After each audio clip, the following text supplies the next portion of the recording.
Hello, everybody, and I want to thank, first of all, the organizer for inviting me to join ISSM 2020.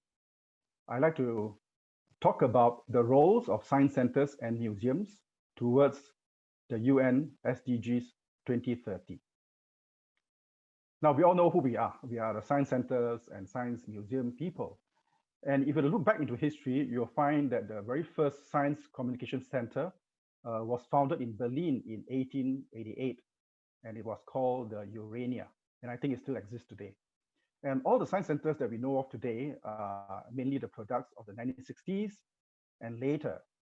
And we all started with science communication, but with our society developing more and more with a knowledge-based and innovation-based economy, science centers and museums in recent time have started to promote STEM, what we call science, technology, engineering, and maths. And we communicate STEM applications, especially in addressing real-world challenges, including the SDGs. Now, we are all familiar with what SDGs are. The United Nations 2030 Agenda for SDGs was adopted in September 2015. And there are altogether 17 Sustainable Development Goals with 169 targets. And these 17 SDGs can be organized with different representations, like in this case, pyramid format, linking people to ecological to spiritual levels. And this is one way of looking at how they are all interlinked. Another way of organizing the SDG is to look at it as a theme. In this case, the SDGs are organized with the theme of agriculture and food, and how it's linked from planet to people to prosperity, and addressing all our food system and food security issues. And interestingly, as science centers and science museum people, when we look at SDGs, we can see very clearly the linkage to science. And not only us, the UNESCO National Educational and Scientific Agency also saw that. And they recognize the importance of science centers and museums to build the skills and capacity, as well as to send a strong message about how it is important for us to use science to support the SDGs. And because of that, UNESCO have set the 10th of November as the International Science Center and Science Museum Day.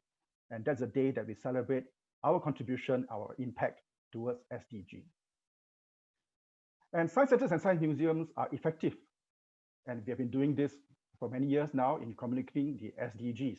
And here are some examples of different science centers on the 10th of November, the International Science Center and Science Museum Day, doing in their own local community science promotion and SDG promotion activity. But we can do more. The United Nations has got a platform called the Sdg Media Zone, and it is a collaboration with many creative agencies, including the entertainment industry, media organization, and businesses that are committed to SDGs. And science centers and science museum could join this to create a dynamic and what we call a transmedia network to strengthen the commitment of the international community in support of the 2030 agenda. And one interesting example, which I like very much, is Thomas the Train Engine, how it is linked to educate young people about SDGs. However, SDGs are not just about goals and aspiration. They're actually very complex issues. And in 2017, there was a report done by the International Council of Science, ICS, and they examined the interactions of SDGs. And they found that indeed, SDGs are so complex that if you want to implement it in any country, in any society, you need to have clear understanding of the interactivity among all the different goals. And in this report, they focus on 4 SDGs, namely the SDG 2, Zero Hunger, SDG 3, about good health and well-being, SDG 7, about affordable and clean energy, and SDG 14, life below water. And the reports were done by scientists studying SDGs, and they found that they are actually interacting with one another in a very complex manner. And it's only natural because the nature, the strengths, and the potential of all these SDGs are very largely interlinked with science and economy, with society, and with policy, and even country agencies' agenda. And therefore, these reports become a blueprint for us if you want to implement that. Just to give you some example of what this report talk about, For example, the SDG 2, which is to end hunger, there's no poverty, and so on, have got very strong interaction with SDG 7. And if you look at SDG 7 and SDG 2, the interactions could be actually competitive. They are competing over the same resources. On one hand, it's land and water, and they can then result in a trade-off between both goals.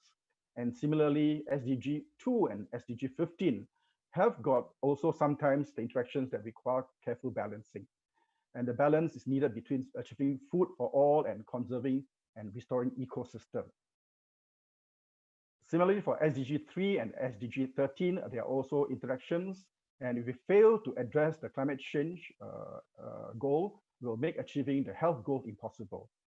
An example of SDG 7 interacting with SDG 8 is also another example of how this report shows us the complexity and integrations of all the SDGs. And therefore, Science Centers and Science Museum should do beyond just communicating the science behind SDGs, but also serve as a network for interchange for the corporations, for the policy makers, for practitioners and scientists working at both the global and regional as well as national level to implement and support the implementation of SDGs, because SDGs are interrelated and really the people need to understand. Otherwise, there'll be different corners of people competing over why are you not doing this when you are actually affecting the other aspect of other kind of SDG goals.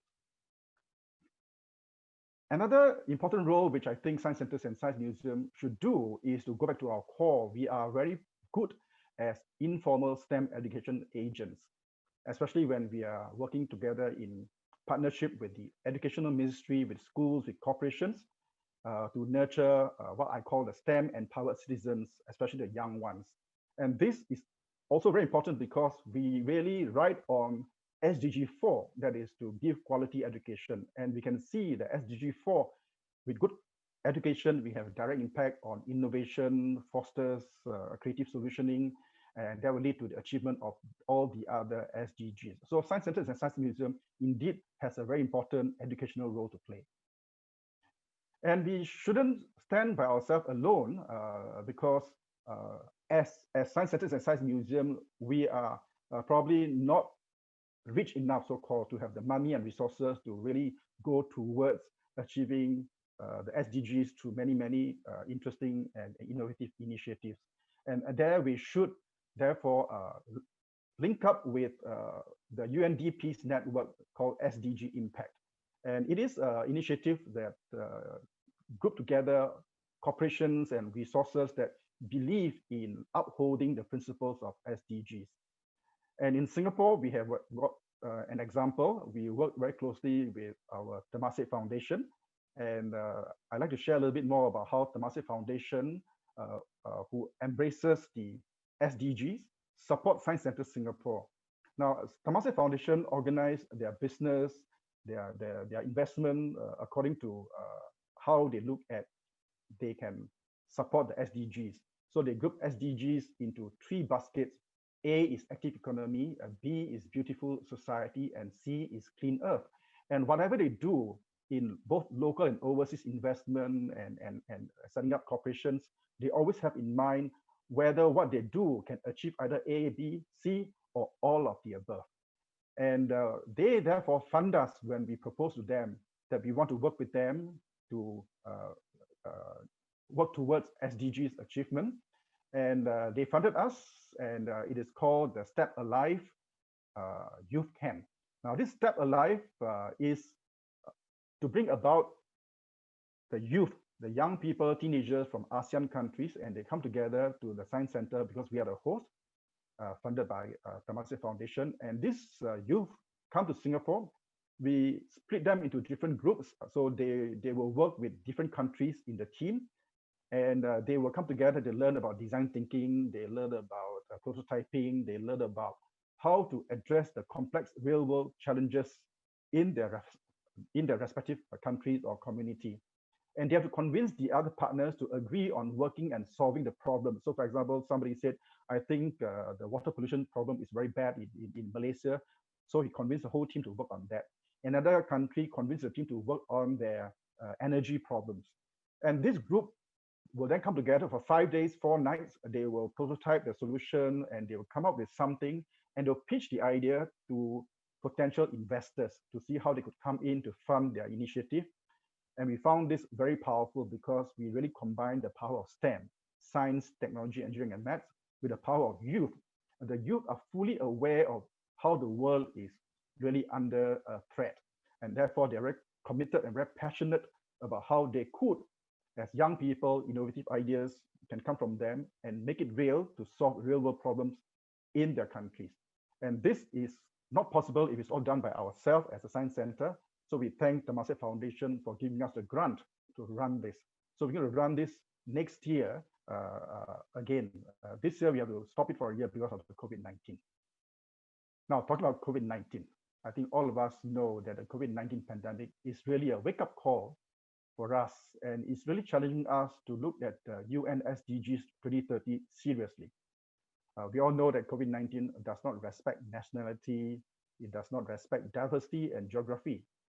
And it is the same like climate change. Climate change doesn't care whether you speak a certain language or not. The whole planet Earth is under the threat of climate change and the seawater rise. And we can see all the natural disasters coming out in such an erratic manner. And therefore, like what the pandemic has shown us, we, the human race, have to really be very humble and be united. And while we have diversity across all the nations, we speak different languages, different culture, but as science centers and science museums, we speak one common language, and that is science. And science, to me, is a universal language for all, regardless of where you are. The way the scientific principle work is the same, regardless of whether you're in the northern, southern, eastern, western hemisphere. And therefore, science centers and science museums should use that as a unifying means for us to use science-based, science-empowered technology to address SDGs. So we, therefore, with the COVID-19 showing us how we should not waste time, how we should really come back to look at science as the foundation to solve all such crises, Science Centers and Science Museum will have to come together with a pressing mission towards the United Nations SDG 2030.